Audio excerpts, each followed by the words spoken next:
Hello everyone, my name is Riddhi और इस lecture में हम लोग लेटर वैदिक पीरियड के बारे में डिस्कस करेंगे। लेटर वैदिक पीरियड 1000 से लेकर के 600 बीसी तक ये बिलोंग करता है। और इससे पहले हमने अर्ली वैदिक पीरियड में हमने देखा था कि आर्यंस जो हैं वो धीरे धीरे करके वेस्टर्न इंडस वैली में सेटल हुए, फिर पंजाब के रीजन्स में सेटल हुए थे और धीरे धीरे करके ये लोग जो इंडो गैंगेटिक प्लेन्स हैं यहाँ पर आके ये लोग सेटल होने लगे। अब लेटर वैदिक पीरियड में आते आते ये लोग धीरे धीरे ईस्टर्न इंडो गैंगेटिक प्लेन में सेटल हो, तो ईस्ट साइड में और ये लोग मूव कर रहे थे। तो सतपथ ब्राह्मण है, तो यहाँ पर ये लिखा गया है, यहाँ पर बताया गया है कि कैसे आर्यंस जो हैं वो ईस्टर्न गैंगेटिक प्लेन्स में उनका एक्सपेंशन हो जाता है। बहुत सारे ऐसे ट्राइबल ग्रुप्स होते हैं और ऐसे किंगडम्स हैं जो कि वैदिक लिटरेचर में, जिनका लेटर वैदिक लिटरेचर में मेंशन किया गया है। और एक बहुत इंपॉर्टेंट डेवलपमेंट होती है इस दौरान, ये जो लेटर वैदिक पीरियड है इसके दौरान, कि बहुत बड़े बड़े किंगडम जो हैं वो अब इनका ओरिजिन हो जाता है। तो ये बड़े बड़े किंगडम जो हैं वो आ जाते हैं। कौन कौन से किंगडम्स होते हैं? जैसे कुरु पांचाल किंगडम जो है वो स्टार्टिंग में फ्लरिश कर जाते हैं। उसके बाद आते हैं परीक्षित और जन्मेजय, ये कुछ फेमस रूलर्स होते हैं कुरु किंगडम के। तो ये परीक्षित एंड जन्मेजय सबसे फेमस रूलर्स थे कुरु किंगडम। देन प्रवाहना जयवली, ये पांचाल के पॉपुलर किंग थे और he was also a patron of learning. ठीक है, तो ये पढ़ाई लिखाई लर्निंग में काफ़ी बढ़ावा देते थे। तो ये इम्पॉर्टेंट रूलर्स हैं, तो ये आपको ध्यान में रखने हैं। अब जब कुरु और पांचाल इन दोनों किंगडम्स का जब डिक्लाइन हो गया था, ये जब किंगडम्स खत्म हो गए थे, तो बाकी और किंगडम्स आ गए थे, जैसे कोशाला, काशी, विदेहा, ये सारे किंगडम जो थे वो और प्रोमिनेंस में आ गए थे। फेमस रूलर थे काशी के अजातशत्रु, बहुत इंपॉर्टेंट रूलर थे, इनके बारे में हम आगे पढ़ेंगे। और विदेहा के जो किंग थे कौन थे? जनक। तो ये विदेहा के किंग थे और विदेहा की जो कैपिटल थी वो थी मिथिला। और इनका कोर्ट में यज्ञवल्क्य एक स्कॉलर थे, तो ये इनके कोर्ट में रहते थे, जनक। अब मगध, अंग और वंगा, ये जो है ईस्टर्न मोस्ट ट्राइबल किंगडम थे। तो ये बहुत ही इंपॉर्टेंट किंगडम्स हैं, आगे पढ़ेंगे, सबके बारे में आगे पढ़ेंगे। ठीक है, फिर जो लेटर वैदिक टेक्स्ट है उनमें उनको आप 3 तरीके से डिवाइड करते हो। सबसे पहले तो है आर्यवर्त, जो कि नॉर्दर्न इंडिया में सेटल थे, जो स्टार्टिंग में मैंने आपको बताया। फिर है मध्य देशा, जो कि सेंट्रल इंडिया में सेटल थे, और फिर नीचे सदर्न इंडिया में बिल्कुल आ जाते हैं, दक्षिण पर। ठीक है, तो ये 3 पार्ट्स में हम डिवाइड करके पढ़ेंगे। अब जो बड़े बड़े किंगडम्स थे वो फॉर्म हो गए थे लेटर वैदिक पीरियड के टाइम पे। अब क्या होता है कि जैसे मान लो पहले तो ट्राइब्स, मैंने आपको बताया था, ये जन या फिर ट्राइब्स जो है वो छोटी छोटी ट्राइब्स मौजूद थी। अब ये छोटी छोटी ट्राइब्स क्या हुई, ये सारी मिलके एक साथ आ गई। ठीक है, ये अब जब मिलके एक साथ आई तो इन्होंने पूरा का पूरा ये राष्ट्र बना लिया अपना। जैसे भारत ट्राइब के बारे में मैंने बात किया, ठीक है, तो ये भारत ट्राइब जो है और बहुत सारी ट्राइब जो है, मत्स्य वगैरह, ये सारी मिलके आ गई साथ में, तो इन्होंने क्या बना लिया? जनपद या फिर राष्ट्र बना लिया अपना पूरा। तो अब जब ट्राइब मिलके साथ में राष्ट्र बना रही है, एक बड़ा एरिया जो है वो सारा पूरा एरिया जो है ये पूरा ट्राइबल एरिया बन गया है, इन लोगों का राष्ट्र बन गया है, तो पावर भी इंक्रीज हो जाएगी।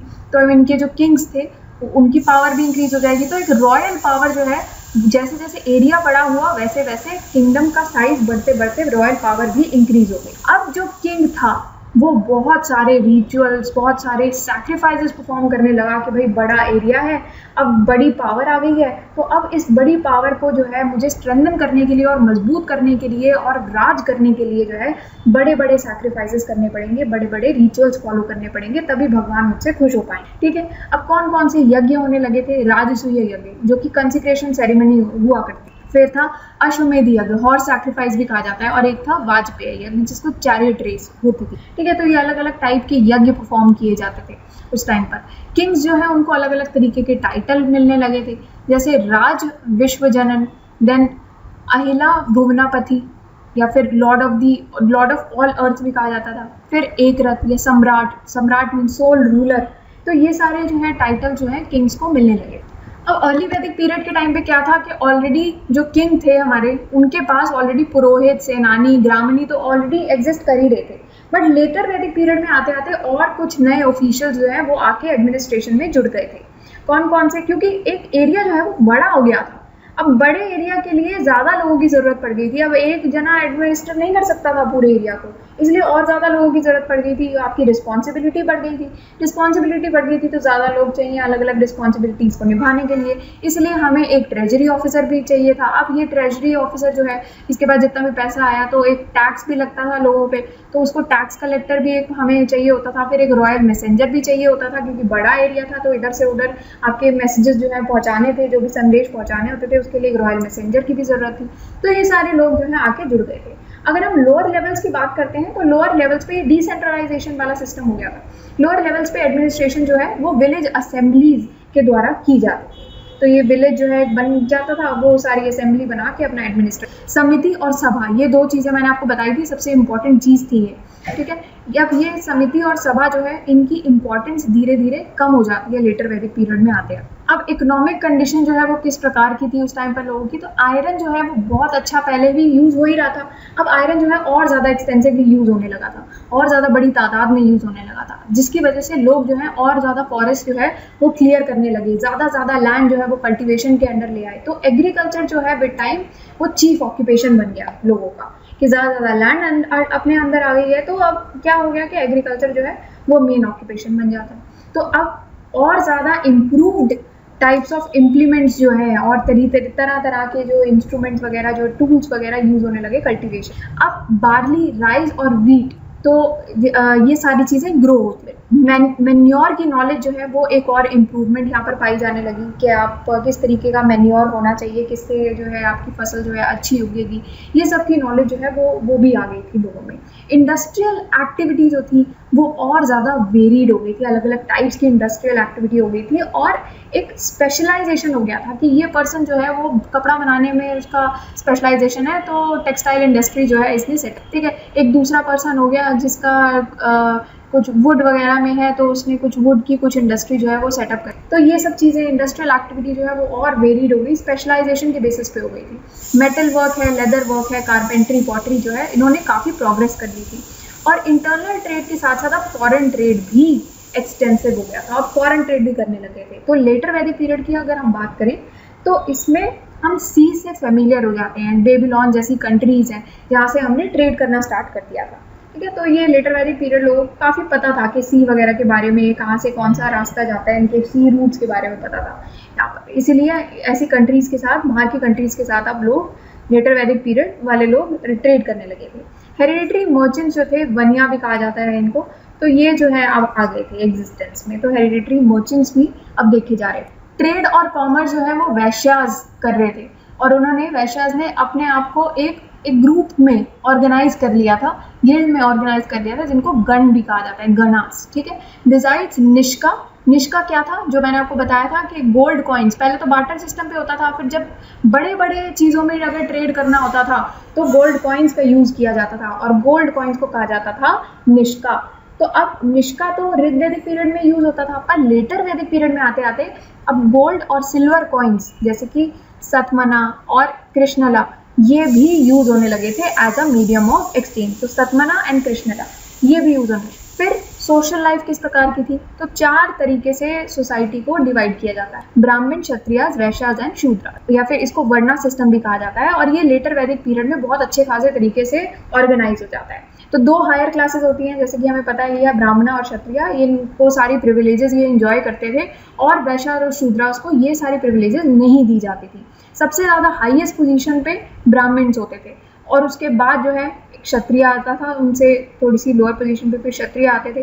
और कभी कभी क्या होता था कि क्षत्रिय जो है उनको हायर स्टेटस दिया जाता था ब्राह्मण से, क्योंकि क्षत्रिय जो है वो राजा होता था, इसलिए कई जगहों पर ब्राह्मण्स को हायर स्टेटस मिलता था, कई जगहों पर क्षत्रियास को हायर स्टेटस। फिर बहुत सारी अब सब कास्ट होती थी जो कि अपने अपने ऑक्यूपेशन के बेसिस पे, ये सारी सब कास्ट जो है वो इस पीरियड में देखी गई। अब अगर फैमिली की बात करते हैं तो फादर जो है उनकी पावर और ज़्यादा इंक्रीज हो जाती है लेटर वैदिक पीरियड में आते आते। और जो विमेन का स्टेटस होता है उसमें कोई इंप्रूवमेंट तो देखना तो बहुत दूर की बात है, बल्कि विमेन को अब और इंफीरियर मान लिया जाता है और मेन से सबॉर्डिनेट मान लिया जाता है कि भाई विमेन जो है वो इंफीरियर क्लास के मेन से जो है सबॉर्डिनेट है। तो इसलिए विमेन को सारे पावर्स, उनके जितने भी राइट्स थे वो सारे खत्म हो गए थे उनके। तो विमेन को सारे अपने जो पॉलिटिकल राइट्स थे उनके पास के पहले तो वो अर्ली वैदिक पीरियड जो उनका ऋग्वैदिक पीरियड था उस टाइम पर तो विमेन अपनी पूरी असेंबलीज वगैरह भी अटेंड कर रही थी, सारे काम कर रही थी। बट अब यहाँ पर लेटर वैदिक पीरियड में आते आते विमेन जो है उनको असेंबलीज अटेंड करने की इजाज़त ही नहीं दी गई। चाइल्ड मैरिज भी यहाँ पर स्टार्ट हो गई थी, ठीक है, बहुत कॉमन हो गई थी। इनफैक्ट पहले तो ऋग्वैदिक पीरियड में ऐसा कुछ भी नहीं था। अब अत्रेय ब्राह्मणा के अकॉर्डिंग एक डॉटर जो है उसको एक मिजरी समझा जाता था कि अरे यार बेटी पैदा हो गई है ना, तो एक मतलब इस तरीके से एक मिजरी समझा, दुख की बात समझी जाती थी कि बेटी पैदा हो। तो विमेन जो है, जो रॉयल हाउस होल्ड की विमेन होती थी, उनको कुछ कुछ प्रिविलेजेस जो है उनको दी जाती थी। बट अदरवाइज अगर इन जनरल हम बात करते हैं तो विमेन की स्टेटस जो है विद टाइम डिग्रेड हो गई थी। अब अगर रिलीजन की बात करते हैं तो अर्ली वैदिक पीरियड के जो भगवान थे जैसे कि इंद्र थे, अग्नि थे, अब उनकी इंपॉर्टेंस जो है वो खत्म हो जाती है। तो अब नए भगवान आ जाते हैं। कौन कौन से? एक तो प्रजापति, जिनको क्रिएटर माना जाता था कि भाई इन्होंने ही सृष्टि का निर्माण किया है, बनाया है। फिर विष्णु, जो कि जिनको प्रोटेक्टर माना जाता था कि ये जो है हमें प्रोटेक्ट करते हैं, हमारे पालनहार है। और एक माने जाते थे फिर रुद्र, जिनको डिस्ट्रॉयर माना जाता था, तो हर जगह सब कुछ खत्म कर दे तो अंत करने वाले, तो रुद्र माना जाता। तो ये 3 तरीके के भगवान की अब पूजा की जाती थी, इनको ज़्यादा इंपॉर्टेंस मिल गई थी। फिर अब सैक्रिफाइसेस जो है वो अभी भी इंपॉर्टेंट थे। रिचुअल्स और जितने भी थे वो और ज़्यादा इलेबोरेट हो गए थे, जो मैंने आपको बताया। विद टाइम आते आते जैसे जैसे पावर बढ़ती जा रही है, जैसे जैसी चीज़ें जो है इस तरीके से लोग अपनी सहूलियत के हिसाब से बनाते जा रहे हैं, उसी तरीके से ये सैक्रिफाइसेस भी बढ़ते जा रहे थे और रिचुअल्स भी और ज़्यादा बढ़ते जा रहे थे। जिसके बाद जितना पैसा होता था वो सोचता था उतनी ही ज़्यादा मैं रिचुअल्स कर लूँ, सैक्रिफाइसेस कर लूँ, ताकि मेरे पास और ज़्यादा पैसा आ जाएगा। ठीक है, तो ये सब चीज़ें हो जाती थी कि हम और वेल्दी बन जाएंगे। तो प्रेयर्स की जो इंपॉर्टेंस थी वो कम हो गई थी और सैक्रिफाइसेस की बढ़ गई थी कि भाई हम बलि चढ़ा देंगे ना तो उससे हमें कुछ ज़्यादा ही कुछ हम धन्य हो जाएंगे, हम पुण्य कमा लेंगे। और जी अगर हम प्रेयर करेंगे तो उससे ज़्यादा कुछ हो नहीं पाएगा, क्योंकि भगवान जो है इतने खुश हो नहीं पाएंगे, भाई छोटी मोटी तुमने प्रेयर ही कर दी। पर सैक्रिफाइस बलि चढ़ा देंगे तो कुछ हो जाएगा भाई, बहुत अच्छा। ठीक है, तो ये सब चीज़ें हो गई थी। फिर प्रीस्टहुड जो है वो एक प्रोफेशन बन गया था कि आप जो है अगर आप पंडित हो, आप प्रीस्ट हो, तो एक प्रोफेशन बन गया था और एक हेरिडिटरी बन गया था कि अगर आप एक प्रीस्ट हो तो प्रीस्ट का फिर उसके बाद जो बेटा है वो भी प्रीस्ट ही बनता है। तो इस तरीके से ये प्रोफेशन बन गया था। अब जो सैक्रिफाइसेस का फॉर्मूला था वो प्रीस्टली क्लास ने ही इन्वेंट भी किया था और उसी को ही इलैबोरेट भी किया था। तो ये प्रीस्टली क्लास आती है, उन्होंने अपनी सहूलियत के हिसाब से ये सारे जो सैक्रिफाइसेस वगैरह हैं कि भाई आपको इतना चढ़ावा चढ़ाना पड़ेगा, ये सारे सैक्रिफाइस करने पड़ेंगे, तभी आपका कुछ कल्याण हो सकता है, वरना तो नहीं होगा। ठीक है, इसीलिए जब ये पीरियड का एंड होने लगा तो एक प्रीस्टली जो डोमिनेशन जो हो गया था और जो सैक्रिफाइस और रिचुअल्स इतने इलैबोरेट करने लगे थे, तो उसके अगेंस्ट एक स्ट्रॉन्ग रिएक्शन आया। अब हिंदुइज्म में क्या हुआ था कि लोग इसीलिए तो परेशान हो गए थे कि भाई इतना ज़्यादा पैसा खर्च हो रहा है हमारा सैक्रिफाइसेस पे, रिचुअल्स पे, तो ऐसा कोई रिलीजन ढूंढते हैं जहाँ पर ज़्यादा पैसा खर्च ना हो, जहाँ पर इतना ज़्यादा मतलब ये सब चीज़ें हमें ना करनी पड़ेगी। लोग भी थक गए थे, तो इसीलिए उन्होंने बुद्धिज़्म और जैनिज़्म को ढूंढ लिया था। तो बुद्धिज़्म और जैनिज़्म आ जाते हैं तो इनको लगा कि अरे बुद्धिज़्म जैनिज़्म में तो कोई पैसे वैसे भी ज़्यादा खर्च नहीं हो रहे हैं, भगवान भी आराम से खुश हो जाएंगे, यहाँ पर तो सस्ता सा एक रिलीजन बन गया। तो इसलिए अब ये जो सारे रिचुअल्स और सैक्रिफाइसेस थे और ये जो प्रीस्टली डोमिनेशन हो गया था, उसका जो रिएक्शन आया था वो था बुद्धिज़्म और जैनिज़्म का राइज। इसीलिए जो उपनिषद के फिर ऑथर्स आते हैं, जो कि उपनिषद जो कि हिंदू फिलॉसफी के बारे में बात करता है कि सोल वगैरह कहाँ है, कहाँ जाती है आत्मा मरने के बाद, भगवान क्या है, एब्सोल्यूट क्या है, ये सब चीज़ें जो है। तो यहाँ से अब जो ऑथर्स हैं उपनिषद के, उन्होंने भी अब ये यूजलेस रिचुअल्स जो है इनको मना कर दिया था कि भाई ये सब चीज़ें करने की कोई ज़रूरत नहीं है। और उन्होंने जो सही ज्ञान है, ट्रू नॉलेज जो ज्ञान है, पीस, सैल्वेशन, कि आपको अगर शांति चाहिए और अगर आपको मुक्ति पानी है तो आपको एक ये रिचुअल्स वगैरह, ये जितने भी आप अनुष्ठान वगैरह ये सब चीज़ें कर रहे हो ना, बड़ी बड़ी इलैबोरेट चीज़ें कर रहे हो, सैक्रिफाइस कर रहे हो, इनसे आपको दूर जाना है और आपको ज्ञान प्राप्त कर, तो ये सब चीज़ें कही। अब यहाँ पर कुछ क्वेश्चंस दिए गए हैं, तो हर एक पीडीएफ में जब भी मैं डिस्कस कर रही हूँ, पीडीएफ आप ले सकते हो, टेलीग्राम चैनल पे जाकर के ले सकते हो, कमेंट सेक्शन में भी टेलीग्राम चैनल का लिंक है, तो आप वहाँ पर जाके सारी पीडीएफ डाउनलोड कर सकते हो।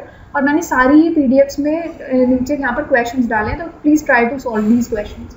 ठीक है, जब लेक्चर हो जाता है उसको क्वेश्चंस को सॉल्व करने की कोशिश करना।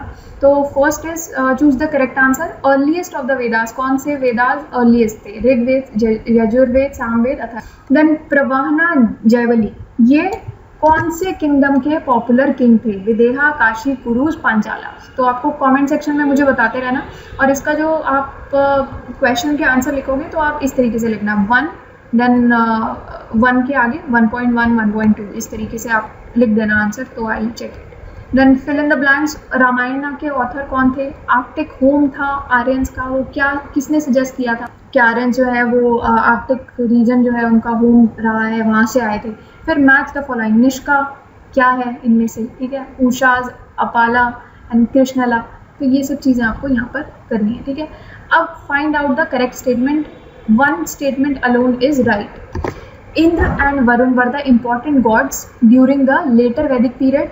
The position of women improved during the later Vedic period. Caste system was not rigid during the later Vedic period. Importance of Samiti and Sabha declined during the later Vedic. तो इनमें से आपको correct statement बतानी है कि इंद्र वरुण जो है वो बहुत इंपॉर्टेंट गॉड थे लेटर वैदिक पीरियड के दौरान। लेटर वैदिक पीरियड के बारे में ही पूछा गया है। विमेन की पोजीशन इंप्रूव की गई थी। देन कास्ट सिस्टम जो है वो ज़्यादा रिजिड नहीं था। समिति और सभा की जो इंपॉर्टेंस है वो यहाँ पर डिक्लाइन कर। अब इनमें से बताना है कि कौन सी स्टेटमेंट ट्रू है और कौन सी फॉल्स है। तो ये 5th क्वेश्चन है, जिसमें अरण्यकास्ट constitute the essence of Hindu philosophy. Then power of the kings had increased during the later Vedic period. Iron was not known to the Vedic period. Then Varna system was thoroughly established during the later Vedic period. तो ये आपको बताना है। So that's all for today and thank you for watching the lecture.